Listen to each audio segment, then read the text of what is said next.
خدمت نشسته، یکی از خواننده‌های خوش صدای استان البرز، یعنی اگر انرژی بدی دومی رو میاد. هنرمندان ارزشی صدا و سیمای جمهوری اسلامی ایران.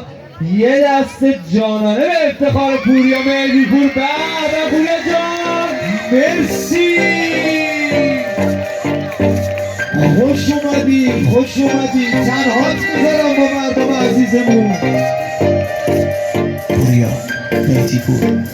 کسی خبر ندار از دلم، یه حس فوق‌العاده‌ای بهت دارم، ولی چطور بگم؟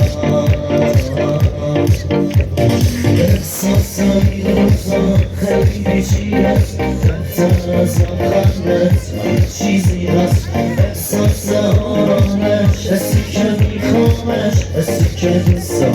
حتی انگاری هست عجیب، به تنها شدم، یه حسی مثل عاشقی دارم، بعید از دل خودم. عجیب، به تنها شدم، یه حسی مثل عاشقی دارم، بعید از دل خودم.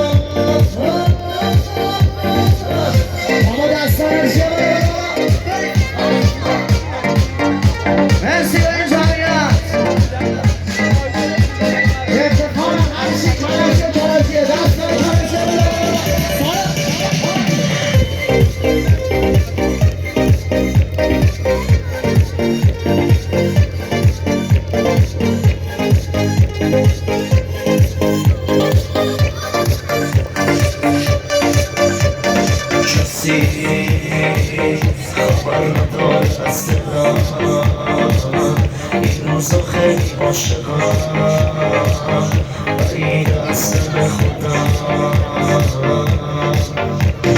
احساسم این روزا خیلی پیچیده‌ست، بهتر از لبخندت یه چیزی هست. احساس آرامش، حسی که میخوامش، حسی که دوست دارم. حتی انگاری هست عجیب، به تنها شدم، یه حسی مثل عاشقی دارم، بعید از دل خودم.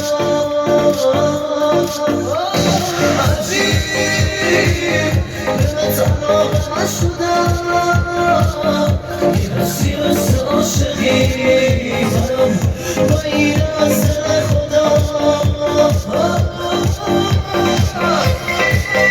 مرسی مرسی.